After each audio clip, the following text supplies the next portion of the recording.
Ele falou assim, hoje vai vir um grande sanfoneiro, que é o Oswaldinho do acordeão. Aí ele, tem que tocar de tudo. Aí tocou Mozart, tocou Beethoven. Eu falei, que é isso, bicho? Nessa linha de estudos, eu quis entender como pensava a cabeça desses gênios da música, principalmente do acordeão. Eu falava, por que o Dominguinhos toca desse jeito as harmonias? Já rodei alguns países, de cabeça eu não tenho todos os músicos, percussionistas, os guitarristas falam que sanfoneiro é cheio de papo, porque fica inventando muito, sabe?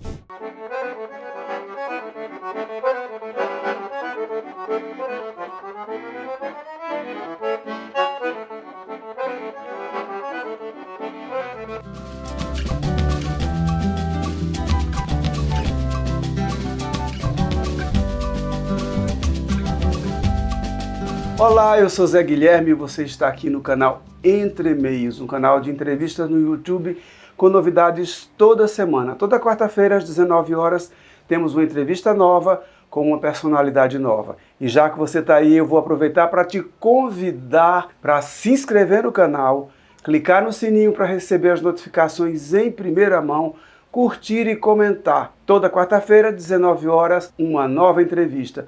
E hoje eu tenho a grande satisfação de receber aqui para conversar comigo Cicinho Silva, paulistano da Zona Leste, produtor musical e sanfoneiro. Cicinho, seja muito bem-vindo, muito obrigado pela disponibilidade. Agradeço. Sinta-se em casa, a sala é sua. Obrigado, é um prazer imenso estar aqui nesse programa sensacional, altamente cultural. Conhecer Zé pessoalmente, Zé Guilherme, já era fã do trabalho, já ia pesquisando algumas coisas, mas não tive a oportunidade de conhecê-lo pessoalmente. Pois é, agora chegou. E pronto, aí deu certinho. Então é isso, sou Cicinho Silva, faço produção musical, faço arranjos, toco sanfona. E vamos bater um papo bem bacana. Cicinho, eu geralmente começo a entrevista pedindo para o convidado falar um pouco dele, quem ele é, a origem, de onde vem, de onde vem esse envolvimento com a música. Por dois motivos. Primeiro, porque é uma forma da gente quebrar um pouco esse mito de que o artista é uma figura inalcançável, inatingível. Sim. E também para as pessoas ficarem mais íntimas da gente, né? Saber um pouco mais da gente. Ótimo. Então conta para mim essa coisa toda, a origem, nascido na Zona Leste, pai sanfoneiro. Conta um pouco sobre isso. Eu sou filho de pernambucanos, né? Meu pai e minha mãe são pernambucanos, de Maraial e Palmares, interiorzinho ali de Pernambuco. Meu pai sempre foi forrozeiro, sanfoneiro, e veio para São Paulo com a minha mãe e tocava sanfona e fazia os trabalhos deles, trabalhava com obra, com serralheria, mas sempre fazendo forró. Então eu cresci na família de forrozeiros, né? Tenho 5 irmãos mais velhos, todos sempre tocaram. Só que aí um foi para um lado, outro para o outro, trabalhando com outras coisas. Aí tem minha irmã Neide Nazaré, que mantém cantando, tem um trabalho lindo aí nas redes sociais. É forró de amor e paz. Tem meu irmão Luiz, meu irmão de criação, Luiz Santos, grande sanfoneiro. E aí eu vim aprendendo a tocar, né, vendo, porque assim, meu pai, ele sempre fazia festas. Ele tocava nos barzinhos, nos lugares, e ele começou a fazer um movimento na década de 80 na Praça de São Miguel, que hoje chama Praça do Forró. E ele foi um dos fundadores desse movimento lá, que depois foi um monte de gente, Dominguinhos, Marinês, um monte de gente tocar lá. E ele cuidava, nesse auge da Praça do Forró, ele era o apresentador, o curador dos eventos. E aí na minha casa sempre ia sanfoneiros tocar. E aí meu pai falava, não, para você ser um bom sanfoneiro, primeiro você tem que tocar os outros instrumentos. Então eu peguei a gogô, tocava a gogô e ia olhando a sanfona. Aí mexi um pouco o teclado, tocava triângulos, a bumba. E aí me interessei pela sanfona e ele começou a me ensinar algumas coisas. Minha irmã também dava aula de sanfona na época. E aí me ensinou algumas coisas. Porém, teve um dia que ele falou assim, hoje vai vir um grande sanfoneiro, que é o Oswaldinho do acordeão. E aí almoçar lá com ele. E eu sempre vi N sanfoneiros assim tocando, um melhor que o outro, tal, cada um com a sua personalidade. E eu sempre gostando e tocando, tirando os pés de serra. A primeira música que eu tirei de estudar foi Shot Ecológico, Luiz Gonzaga. Luiz Gonzaga. Não posso respirar, não posso... Não posso respirar, não posso mais nadar. A terra está morrendo, não dá mais pra plantar. E aí ficou, aí veio Oswaldinho na minha casa, almoçou com meu pai, Aí um monte de sanfoneiro, um monte de gente. Tocaram, aí o Oswaldinho tocou por último. Aí eu sentei perto assim e vi ele tocando. Aí na hora que ele foi embora, eu falei pra minha mãe e pro meu pai, eu falei, por que esse cara toca desse jeito, é isso, né? Que dedos mágicos são esses? Porque né? é diferente, ele tocou forró, mas com uma personalidade diferente. Aí ele tocou música clássica, tocou valsa. Aí meu pai falou, olha, ele tá querendo estudar, aprender. Aí ele, tem que tocar de tudo. Aí tocou Mozart, tocou Beethoven. Eu falei, que é isso, gente? Que eu não entendia que dava pra fazer tudo aquilo. Então, me interessei mais a partir dali. Bacana. Eu tenho uma história muito interessante com o Oswaldinho, porque em 1980 e pouco, eu tinha chegado em São Paulo há pouco tempo, 84, 85, eu tinha uma colega de faculdade, nessa época eu fazia faculdade de psicologia e dava umas canjas na noite, já mexia com música, mas eu fazia uma faculdade de psicologia e eu tinha uma colega que o pai dela era era envolvido, trabalhava no estúdio das Paulinas. Isso. E aí, ele um dia, conversando, ele soube que eu gostava de cantar. E aí ele me disse assim, vai lá no estúdio um dia desses fazer um teste, vamos testar você cantando no estúdio, gravar um pedacinho para ver como é que fica. E aí um belo dia eu resolvi ir com ela, a gente foi lá, saiu da faculdade, passou lá para visitar, e aí ele foi e falou assim, quer fazer um teste? Eu falei, eu quero, doido para cantar, né? Qualquer oferta de cantar, você abria a boca. Aí ele falou, tem um músico aqui que acabou de fazer uma gravação, vou pedir para ele te acompanhar. Você toca? Eu falei, não, vou pedir para ele te acompanhar. Aí entrei na sala de gravação, estava sentado no piano, aquele músico que eu só conhecia de ver nos palcos. Quando eu olhei, eu vi que era o Oswaldinho do acordeon. E ele falou, o que é que vai? A única música que me vinha na cabeça naquela hora do nervoso era uma música do Lulu Santos. E aí eu falei para ele lá, olha, tá a música. E aí ele começou a tocar e lá fui eu. Nada do que foi será de novo, do jeito do que foi um dia. Tudo passa, tudo sempre. Mas numa pressa de fazer a música, quando eu terminei de cantar, ele disse assim, Cabra, você é bom para cantar forró, porque você canta ligeirinho. Cantei bonitinho, mas eu estava tão nervoso que eu fui acelerando, acho que para acabar logo. Achei interessante essa história de que você começou a se envolver com música por influência do seu pai e tocando instrumentos de percussão, né? Antes de ir pro que ele falava que para tocar bem sanfona tinha que tocar primeiro, saber os elementos. E isso fez muita diferença hoje que eu trabalho com produção musical. Hoje eu vejo a diferença. Quando eu era mais novo, com 14, 15 anos, eu não acreditava muito. Eu falava, não, rapaz, eu quero tocar sanfona. Sabe? Então, hoje eu vejo a diferença, porque na hora que eu vou fazer o arranjo, na hora que eu vou escrever, na hora que os músicos vão tocar, então eu fico ligado em muitas coisas, sabe? Então faz a diferença. E o ritmo, percussão, o ritmo é essencial, é a base, né? de tudo, Importante, é a base. Hoje eu começo um arranjo sempre, geralmente, pela percussão, hoje em dia. Ok.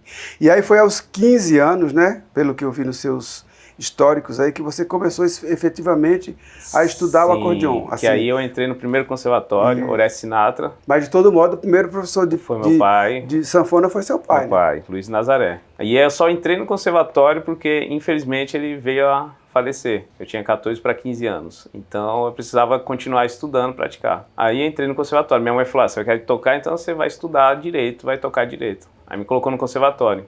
Lá em São Miguel Paulista, na região da Zona Leste. Estudei, me formei com 20 anos para 21. Só que nesse período eu também entrei na ULM, que antigamente era o Centro Tom Jobim, hoje é a EMESP. A MESP. Isso, que inclusive eu dou aula lá hoje. Né, às vezes substituo o Tony Ferragutti em aulas. E então eu terminava o conservatório, que estudava algo mais clássico, mais voltado à leitura de partitura, estudava Mozart, Beethoven, Bach, transcrito para acordeon. E na ULM, no Centro Tom Jobim, era mais popular. Era bossa nova, era chorinho, forró. Estudei com o Gabriel Levi, um grande músico da banda Mauaca, um gigante, um alemão quase 2 metros. Pois eu não sei, ele tocou no meu segundo disco, fez uma maravilha de linhas de acordeon, assim. Ele foi tão precioso no que fez que eu tive que aproveitar a quantidade imensa de takes que ele fez, eu tive que aproveitar com a mesma música em 2 faixas diferentes. Eu fiz uma faixa bônus por causa do acordeon do Gabriel. Ele é sensacional, ele ótimo fez, gosto. A gente gravou uma música do Cezinho Oliveira, o Seca, ele fez uma quantidade enorme de takes lá no estúdio, e aí a gente selecionou alguns para a faixa principal, e eu falei, não vou desperdiçar esse monte de coisa boa que o Gabriel fez, e aí fiz uma outra faixa, só com voz e acordeon, uma faixa bônus. Que lindo! Ficou super bonito, tá no meu segundo disco, aí. Que é esse que tem essa capa aí. Viu, né, pessoal? Eu vou pesquisar. Gabriel Levi é um espetáculo. E o Toninho Ele é. Ferragutti tocou no meu primeiro disco, a convite do Suami Júnior, fez acordeão no meu primeiro disco, no Recipiente. Toninho, então, assim, mestre. graças a Deus, desde o começo, eu andei bem acompanhado. Sempre tô vendo. Desde o primeiro momento que saiu tocando ligeirinho. Com essa história de enveredar no estudo do acordeon e você ter feito a formação, ter se formado, depois você enveredou aí num processo de tocar com um monte de gente, né? Sim, você tocou já com muita gente bacana. Em teatros, em festivais, e fora do Brasil. Conta um pouquinho pra gente aí. Nesse percurso, o que foi um carro-chefe, assim, de indicações de trabalho, me colocar em evidência, me trazer, assim, pro mundo da música mesmo, foi Oswaldinho e Anastácia, a Rainha do Forró. Porque, futuramente, depois de passar pelos conservatórios, eu fui estudar com o Oswaldinho, estudei com ele 7 anos. Tive a honra de estudar com ele. Terminei de estudar com ele, fui estudar com o Toninho Ferragutti, que hoje tem uma honra imensa de tocar, tem um projeto com ele. Já a gente vai falar disso. Isso. E a Regina Weisman. Então fui estudando, sempre gostei de estudar. Nessa linha de estudos eu quis entender como pensava a cabeça desses gênios da música, principalmente do acordeon, que era Oswaldinho, Tony Ferragutti, Regina Weisman. E aí eu fui estudar com eles, tive essa oportunidade. Estudei 7 anos com o Oswaldinho, 2 anos com o Toninho. Estudei com alguns grandes harmonicistas, que eu amo a harmonia. Eu gosto muito de técnica, de velocidade, dessas coisas tudo, mas a harmonia, eu sempre me encantei até por ver Dominguinhos. Que eu falava, por que o Dominguinhos toca desse jeito as harmonias? E aí isso foi me formando para ir para esse caminho da produção musical e foi me deixando um pouco mais versátil musicalmente, que aí me levou a tocar com grandes nomes, com grandes artistas. Então hoje eu tenho a oportunidade de tocar com muita gente do forró, da MPB, gravo com pessoas do samba, sabe? Toca a Rainha do Forró Anastácia, gravei um disco dela que tem ela, Tato, Alceu, Alcione, Fagner, Chico César, Zé Cabaleiro, toquei já com ele, sabe? Faço algumas palhinhas com ele quando precisa. E vai indo, né? Tipo, a gente vai caminhando aos pouquinhos. Bom, esse é o elenco nacional. Agora vamos falar do internacional, né? Você tem experiência aí de passagens por vários países da Europa. Sim. E aqui da América Latina, Argentina, mas já foi para França, Sim. Itália. E conta um pouco desse percurso aí. Sim, já rodei alguns países. De cabeça eu não tenho todos, porque realmente foram bastantes. Não, mas eu tenho, que eu fui curioso e fui atrás. Suécia, Rússia, Inglaterra, Portugal, Espanha, Holanda, Alemanha, Itália, França e Argentina. Faltou algum? Tem Finlândia. Pois é, tá vendo? Tem Bélgica, Peru, tem mais.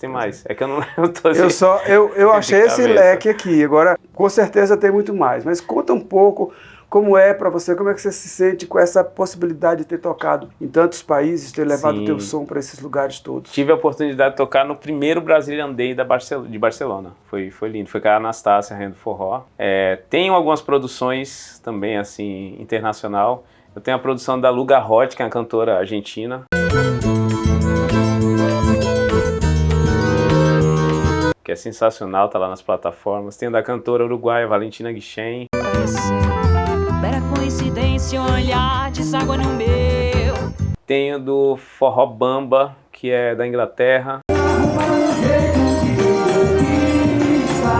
Tenho do Forró na Chuva, que é da França. Maracatu vem descendo a ladeira, maracatu é o som do trovão. Então tenho essas produções, arranjos. Alguns eu fui lá pessoalmente, me contrataram para ir lá, produzir o pessoal, ensaiar, ficar uma temporada.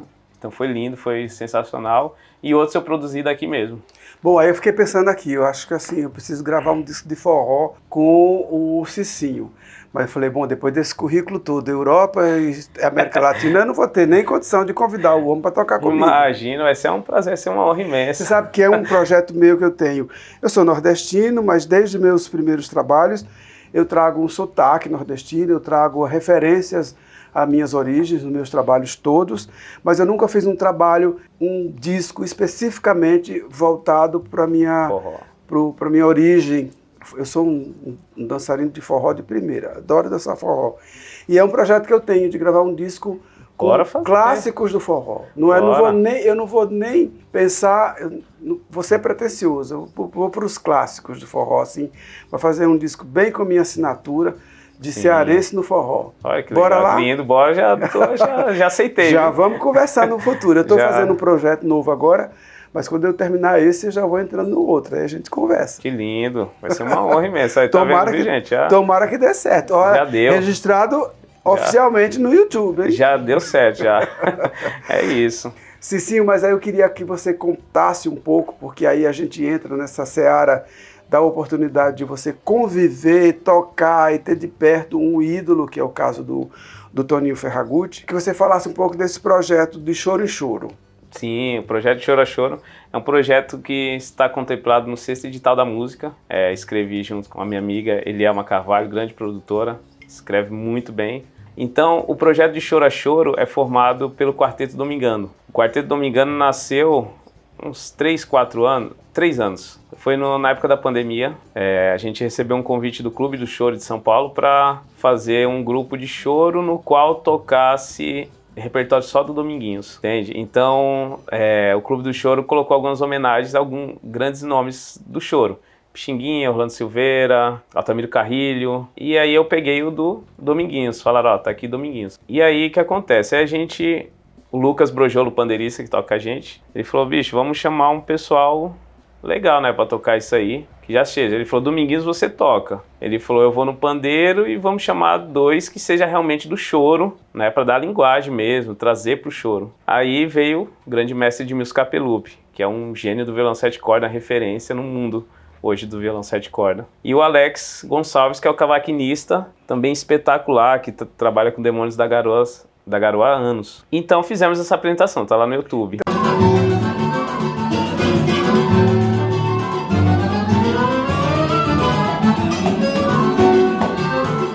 Só repassando, o quarteto é Cicinho, Lucas Brojolo, Lucas, Alex Gonçalves Cavaco e Edmilson Capelupi, 7 cordas. quarteto Da pesada. Da pesada. Convertou. E o mestre Edmilson, eu já era fã dele. É que nem eu falei, sempre a vida foi me dando grandes oportunidades. Que no caso Edmilson, eu tive a oportunidade de estudar com ele choro lá na ULM.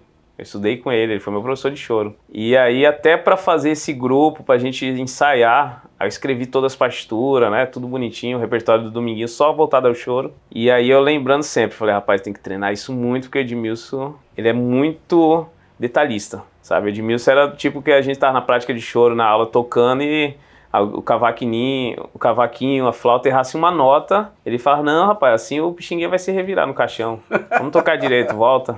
Sabe? Isso aí. Então ele era muito certinho. Mas o rigor, na hora que ele acontece, às vezes ele se incomoda com ele, mas ele é imprescindível, porque depois você... O resultado final. Não, e depois você se solta, Sim. mas com a base bem segura, né? Certo, correto. Isso. E aí formamos o Quarteto Domingando, né? Apresentamos. E aí eu falei pra eles, que seria algo só pra fazer ali. Aí precisou do nome. Eu falei, pô, Dominguinhos. Eu falei, tem uma música dele que chama Domingando. O choro é muito tradicional ser tocado de sábado e domingo, né? No final da tarde. Eu falei, então vamos pro Domingando. Perfeito. Aí ficou o Quarteto Domingando. Perfeito. Agora, uma curiosidade que eu fiquei aqui, você ficou falando, eu fiquei pensando. Foi difícil trazer Dominguinho pro choro? Rapaz, não foi muito não. O difícil foi executar mesmo. Trazer não é difícil. Porque o Dominguinho sempre teve o pé no choro, né? Uhum. É tanto que os forrós dele é bem lindo chorado. Choro. Se você tocar um pouquinho mais para trás, chorão. Ou se você pôr um pandeiro no lugar dos abusos, você já vai ficar um choro, entende? Então tá nos dois pés, forró e choro. Então não deu trabalho. O que deu trabalho mesmo é tocar, por causa do grau de virtuosidade dele, ele fazia umas coisas muito complexas. Então, o que deu trabalho mesmo foi a execução. Então, a gente praticou, mais eu que era o solista, então eu fiquei praticando. Muito ensaio, né? Muito estudo. Sim, até sentar e passar com o pessoal. Mas não deu muito trabalho porque eu selecionei coisas dele que tá mais voltado ao choro. Tá mais próximo, né? Isso. Tá certo. Alguma curiosidade, algum fato, alguma questão que você queira comentar da tua carreira e que a gente não tenha eventualmente falado antes, para você ficar à vontade para falar, porque depois eu vou abusar de você e pedir para você tocar essa bichona linda aí que você trouxe. Tá aqui. Então, fora a questão forró, composição, eu também componho, né, que eu não falei, mas o projeto traz bastante composições de minha autoria. Tem valsa, tem machiste, tem choro, tem baião. Quarteto Domingando, acabamos de lançar um EP que está em todas as plataformas digitais. todas composições de minha autoria. Como chama o EP? Chama Quarteto Domingano, de Choro ao Forró.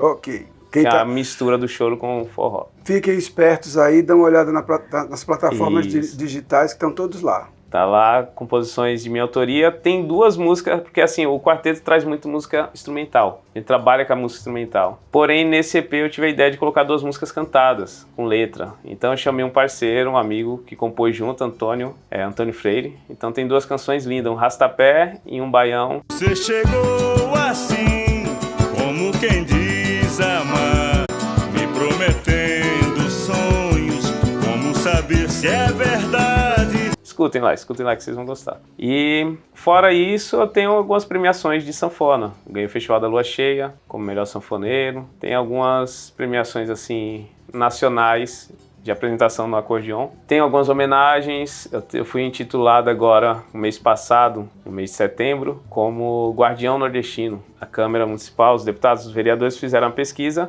e caiu meu nome como fomentador da cultura nordestina do forró, por tocar com tantos artistas e por gravar com tantos artistas. Ok. Então eu fiquei muito feliz, Merecido muito honrado, título. viu? Fiquei muito feliz. Então tem isso, né? Então olhem lá, tá lá no meu canal, Cicinho Silva. Isso, a gente vai pôr lá no rodapé, Descrição, tá lá. a gente vai pôr na descrição o seu canal, Cicinho Silva, e também o seu arroba do Instagram do Quarteto Domingano, Quarteto Domingano.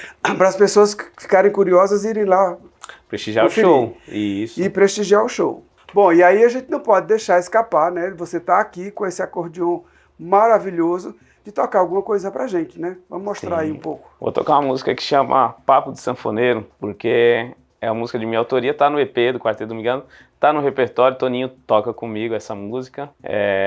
E esse nome nasceu porque, assim, quando a gente vai gravar, os músicos, os percussionistas, os guitarristas falam que sanfoneiro é cheio de papo, porque fica inventando muito, sabe? Nunca toca reto, nunca toca facilitando pra ninguém, né? E eles falam isso vem desde Dominguinhos, de Oswaldinho de Sivuca, de Tony Ferragutti. Aí eu falei, rapaz, vocês são cheios de papo, bicho. Porque eu tinha feito um baiãozinho, um choro, né? Depois, quando foi gravar, eu cheguei no estúdio e mudei. Coloquei uma coisinha diferente no meio pra dar um deslocado, pra dar um tempero. Aí ficou o papo de sanfoneiro.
Chega, deu vontade de dançar, rapaz. É cheio de papo, hein? Cheio de papo, papo de sanfoneiro. Muito bem. Essa foi papo de sanfoneiro e é papo mesmo, porque o cara, eu só de olhar pro teclado aqui, eu já tava ficando zonzo como é que consegue ter tanta habilidade com os dedos para fazer tudo isso. Cicinho, foi um prazer enorme te receber aqui. Prazer meu, Zé. A tua generosidade, a tua disponibilidade de vir aqui conversar com a gente e mostrar esse som lindo. Obrigado. Eu que agradeço, viu? Obrigado a todos os ouvintes e assistam, pesquisem Quarteto Domingano, Zé Guilherme, grande cantor aqui, grande intérprete, grande apresentador. Obrigadão, foi um Muito prazer te obrigado. receber, Obrigado a viu? toda a equipe, viu? Essa foi mais uma entrevista do seu canal Entre Meios, um canal de entrevistas do YouTube com novidades toda quarta-feira às 19 horas. Toda quarta-feira, uma entrevista nova com uma personalidade nova. Um papo leve, informal e, por que não, divertido. Já que você está aí, eu quero te convidar para se inscrever no canal, clicar no sininho para receber as notificações em primeira mão, curtir e comentar. Vem com a gente!